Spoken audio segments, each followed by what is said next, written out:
There's a reason that women live longer, Mark. Let me tell you. It is because we are stronger and we are happier at the end of the day than most men. And that is factual, and you know it. When men are married to women who scream like you, they just want to die sooner. I'm not screaming. When you have you're the same one who bragged that she's so strong and so tough and doesn't need a man's money, yet you're taking alimony.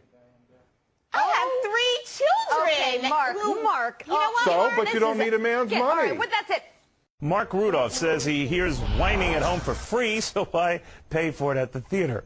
Paying to hear women whine is as dumb as paying for cobwebs. If you just sit at home, you can get both for free. Do they whine? I'm asking, do they whine? No, they chat. They talk Mark about says things. they whine. Why do you say they whine, Mark, if you've never watched it? Exactly. Lisa's a lawyer. She's whining right now. Neil, would you pay to hear that? The only one whining here, Mark, is you. My voice isn't going up 10 octaves. Neil, would you pay to hear that? Now stop it. Wait a second. No, Mark. This movie shows women at their worst. They're conniving, they're manipulative, they're miserable, they're complaining all the time. Who wants to pay to see that? I mean, come on. But you and any man who allows himself to get dragged to this movie, the title of his life should be Sex Out of Pity. Oh, sorry. First of all, that's not necessary. First of all, not necessary. And let's not forget the National Organization of Whiners. And if you go to the NOW website, you can see they excoriate Sarah Palin. And what mistakes did Sarah Palin make? She loves her husband, a no-no with feminists, and she hates abortion. The fact of the matter is, feminism is sexism. The reason I like Sarah Palin is because she's achieved something without blaming men for anything, without whining, without complaining. That's why the feminists don't like her. Mark, there are still people in the world who are uncomfortable with the... Marriage is sickening. A bad marriage leads to bad health, and most marriages are unhappy and therefore unhealthy. Let's look at the facts. 50% divorce rate. We have more than 60% of women cheating on their husbands. More than 80% of women say in an AOL poll that if they were to marry their husbands again, they wouldn't do it. Either they wouldn't do it or they probably wouldn't do it. So if we just look at the state of marriage, it gives you an ulcer. Marriage is to health what the lottery ticket is to wealth. And every day a husband wakes up, he scratches his ticket and he says, lost again. Women are untruthful, they're unfaithful, and they're unabashedly mercenary. The gyno-judicial system allows them to commit paternity fraud, and that's exactly what's going on here, as Dan Springer said. You know, they just did a study in New Hampshire. They found 30% of men paying child support were not the biological fathers. And a recent study in Australia of 6,000 DNA tests showed that 25% of the women were lying. So this is an anti-extortion kit that men need. The fact of the matter is the DNA test helps the man because the man wants to know that he's not one of these defrauded guys. And the fact of the matter is women are having, 40% of children are being born out of wedlock today, and they're accusing men left and right. You're the father, you're the father. If women don't know who the father is, that means that they're sluts, and that's what's happening today. All right, look, Mark. If the courts would say, if you're an unwed mother, no welfare, no child support, guess how many women would have babies out of wedlock? 0. Oh, imagine, Mark, for just imagine, for one horrific split second that we were married. Wouldn't you want to be doing some chores to make me happy, Mark, just because you liked me and wanted to make me happy, Mark? First of all, Lisi Poo, I don't know if it's possible to make you happy.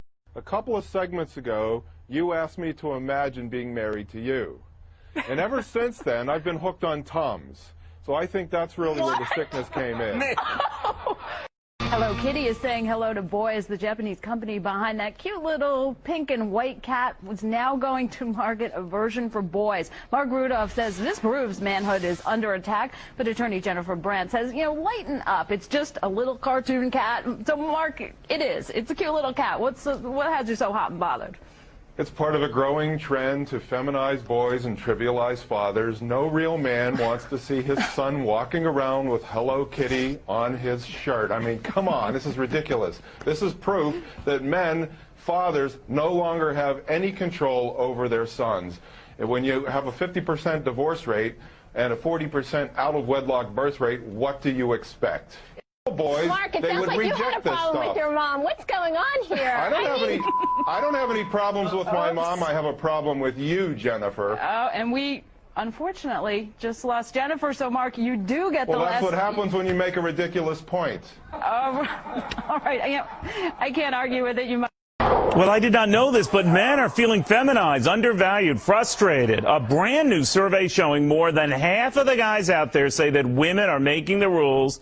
They just got to follow them. My next guest says that has got to change. Look, men kowtow to women all the time. We saw this on Valentine's Day. I told men to boycott Valentine's Day. Most men are too chicken to do it. Here's the problem.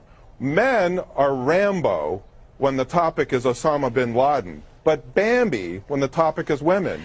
Men need to grow a pair. Become a man. Get over it. And stop kowtowing to women. If Every room you're going to enter? you men are such babies. You can't live under anybody else's rules. If you're buying into quote-unquote women's Please talk rules, like that some more. whatever that means, Mark.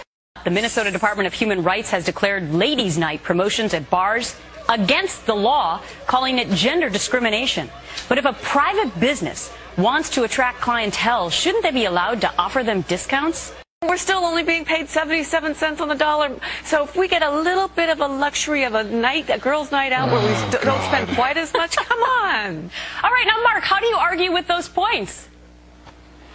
Oh, you can't argue with those points because they're totally fallacious. So let's stick to the facts. The Human Rights Board of Minnesota is wasting their time on ladies' night. Why don't they go and check out hairdressers that charge women 2 or 3 times as much to get their hair cut? When your hair is as short as mine, you can pay what I pay for a haircut. This is a totally bogus, fallacious argument. True. Women are not entitled to have anything for free, Lise. Get over it. Women are not entitled to Gotta free wrap it up, drinks guys. Lisa and or Mark, free thanks anything. very much.